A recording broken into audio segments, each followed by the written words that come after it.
अच्छा तो जनाब आज का हमारा टॉपिक है evolution of flight in aves. Aves बोलते हैं बर्ड को, परिंदों को।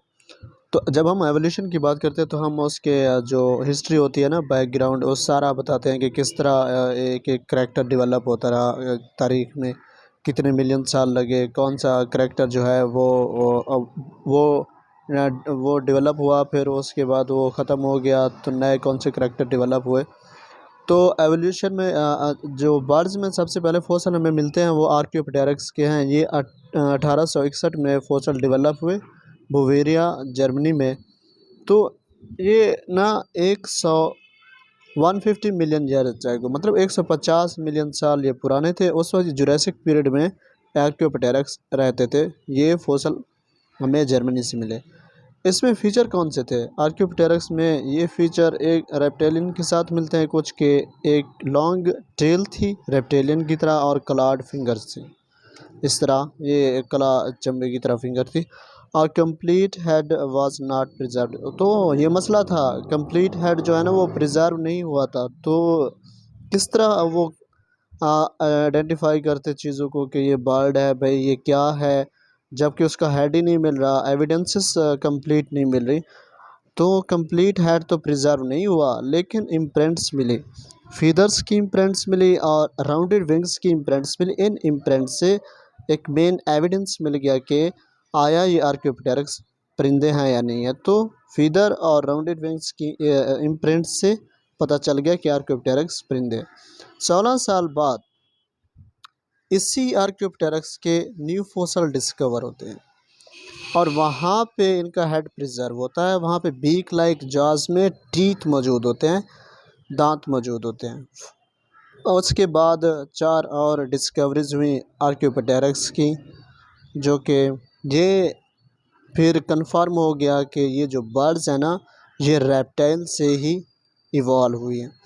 देखिए जनाब, हाइपोथेसिस हैं on the origin of flight. जब किसी नई चीज़ के बारे में दरियाफ्त किया जाता है, रिसर्च होती है, तो मुख्तलिफ़ लोगों की राय मुख्तलिफ होती है, फिर हाइपोथेसिस बनते हैं जनाब। हाइपोथेसिस में क्लेविकल्स, हाँ ये क्लेविकल्स, इसका सेकंड नाम है विशबोन। आर्कियोप्टेरक्स में क्लेविकल मिले, वहाँ पे ये इवॉल्व हुए क्लेविकल आर्कियोप्टेरक्स में। इनका जो मोस्ट इम्पॉर्टेंट फंक्शन है, ये अटैचमेंट के लिए, अटैचमेंट का पॉइंट प्रोवाइड करते थे मसल के लिए, जहाँ वो पॉइंट देते थे जहाँ पे मसल जाके अटैच होते थे। Provide attachment, point of attachment for wing muscle. अब क्लेविकल दूसरे जो पॉइंट ऑफ अटैचमेंट है मसल, जो अब हमें मॉडर्न बर्ड्स में मिलते हैं, वो स्टर्नम है, विंग बोन्स हैं और दूसरे साइट्स हैं अटैचमेंट के लिए। ये चीज़ें नहीं थी, ये लेस डेवलप्ड थी।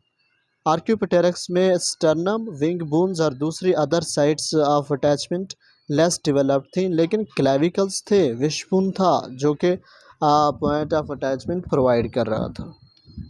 तो जनाब आगे इन ऑब्जर्वेशन से क्या इंडिकेट हुआ? ये ऑब्जर्वेशन इंडिकेट करती हैं कि आर्कियोप्टेरक्स जो हैं जनाब, ये प्राइमरली ग्लाइडर थे, मतलब ज़्यादा नहीं उड़ते थे, बस थोड़ा थोड़ा ग्लाइड करते रहते थे, शॉर्ट डिस्टेंसेस के जंप लगाते थे, फ्लैपिंग करते थे।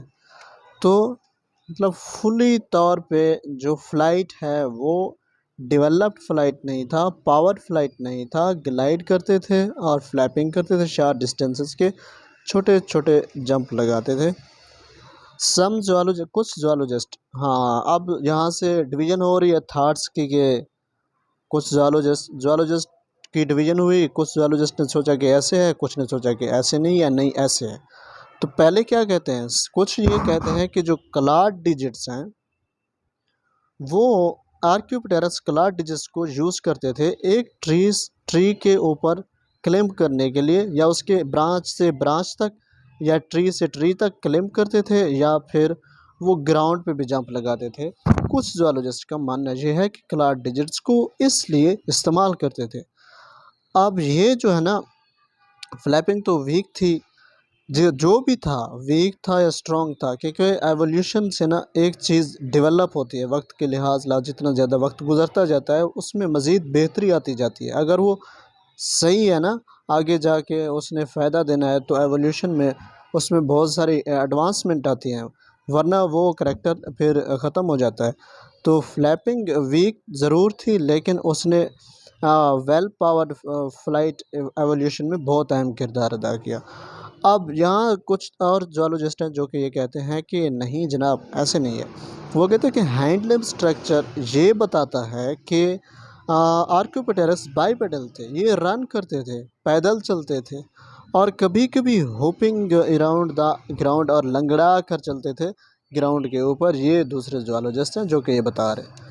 अब their winged may have functioned in battling for. हाँ जी, विंग्स का क्या फंक्शन है? विंग्स जो इनके पास थे ना, कुछ इंसेक्ट इनको तंग करते थे, फ्लाइंग इंसेक्ट थे वो, फिर बैट जिस तरह बैट से ना बल्ले बाल को मारा जाता है, वो फिर इन विंग्स को इस्तेमाल करके ना उन इंसेक्ट की अच्छी धुलाई करते थे सबसे पहले। और दूसरी बात ये है कि वो इंसेक्ट को, अगर वो इंसेक्ट उनके लिए प्रे था, उनको पकड़ना होता था, तो तब भी ये विंग्स के साथ मदद हासिल करते थे। अब टीथ एंड क्लास, ये फंक्शन थी मेरी जान विंग्स की कि इन इंसेक्ट से जान कैसे छुड़ानी है या इन इंसेक्ट को ट्रैप कैसे करना है। अब दूसरी बात है टीथ एंड क्लाज आ जाते हैं। तो टीथ एंड क्लाज प्रे को ग्रैस्प करने के लिए, काबू करके पकड़ने के लिए इस्तेमाल होती थी। अब विंग्स जब ये हॉरिजेंटल जंप लगाते थे, आगे की तरफ जंप लगाते थे, तो विंग्स इनको स्टेबिलिटी प्रोवाइड करते थे। ये विंग्स की सबसे अहम चीज़ है कि वो उनको स्टेबिलिटी प्रोवाइड कर रहे थे। और फ्लाइट के दौरान ये शॉर्ट डिस्टेंसेस के जंप लगाते थे, बहुत छोटे छोटे। और विंग्स इनको प्रे को जब ये अपने प्रे का पीछा कर रहे होते थे, उसको पकड़ने की कोशिश कर रहे होते, तो विंग्स उनकी स्पीड भी बढ़ा देते थे ताकि वो प्रे को परसीव कर सकें, उसको पकड़ सकें और फिर उसको ट्रैप करें या जो भी करना है। विंग्स उनको हेल्प देती थी। बेनिफिट्स क्या थी सच फ्लाइट के? देखें, ये फ़्लाइट कोई इतना ज़्यादा डेवलप्ड फ़्लाइट तो नहीं था, कोई पावर फ्लाइट तो नहीं था, लेकिन इसका बेनिफिट ये हुआ कि आहिस्ता आहिस्ता फिर ये विंग पावर फ्लाइट की तरफ चले गए। आहिस्ता आहिस्ता एवोल्यूशन आती गई, फिर विंग्स जो है ना वो इवाल्व होते गए, मसल डेवलप होते गए और बहुत सारी चीज़ें होती गई, जो कि आज हम देखते हैं ना मॉडर्न बर्ड्स में वो कितना वो फ्लैपिंग करते हैं ना, बहुत ज़्यादा एक पावर फ्लाइट है उनके पास। दूसरी बात यह है कि यहाँ तक थी आर्क्योपेटेरक्स की बात, आर्क्योपेटेरक्स को हमने देख लिया। डिस्कवरी ऑफ सेनोरिस, सेनोरिस की डिस्कवरी, ये 135 मिलियन ईयर्स, यानी कि ये छोटे हैं। आर्क्योपेटेरक्स इनसे बड़े थे, 15 मिलियन साल बड़े थे ये, वो इनके एंसेस्टर हो सकते हैं, वो सबसे पुराने हो सकते हैं। तो ये 15 मिलियन साल छोटे हैं उनसे। ये चाइना में डिस्कवर हुए, आर्क्योपेटेरक्स से छोटे हैं। इनके पास क्या करैक्टर थी?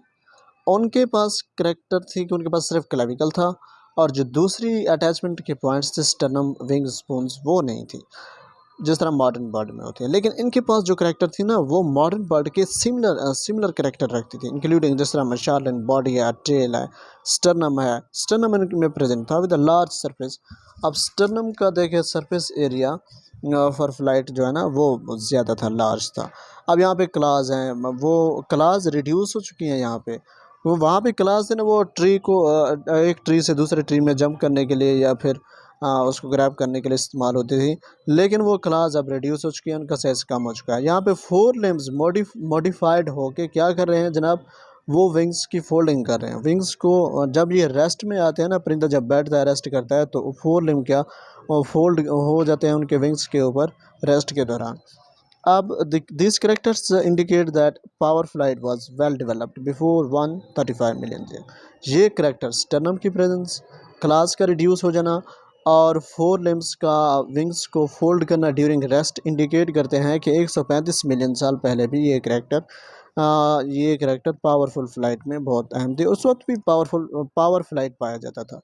अब ये थर्ड हम देख रहे हैं, डिस्कवरी ऑफ यूलोलेवस की डिस्कवरी 115 मिलियन साल से। देखें, ये सबसे यंगेस्ट है, सबसे यंगेस्ट एंसेस्टर हैं आपके बर्ड के। तो इनमें ज़्यादा डेवलप्ड करेक्टर्स होंगी बनिस्बत आर्क्योपेटेरक्स के, बनिस्बत इस सेनोरस के। तो इनमें ज़्यादा डेवलप्ड करेक्टर्स होंगी। कौन कौन से करेक्टर हैं इसमें, आइए देखते हैं।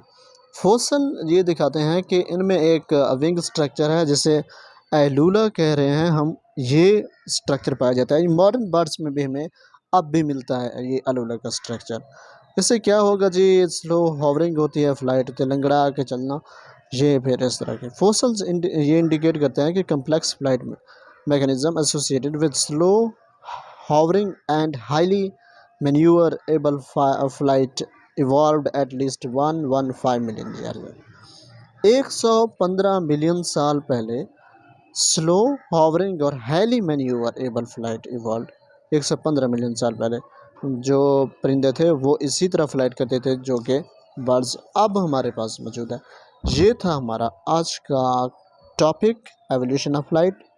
पीएमएस में बहुत ही अहम है और लॉन्ग क्वेश्चन में पूछा जा चुका है और पूछा भी जा सकता है। एवोल्यूशन ऑफ फ्लाइट मत भूलिएगा, इसको याद कीजिएगा। Thank you.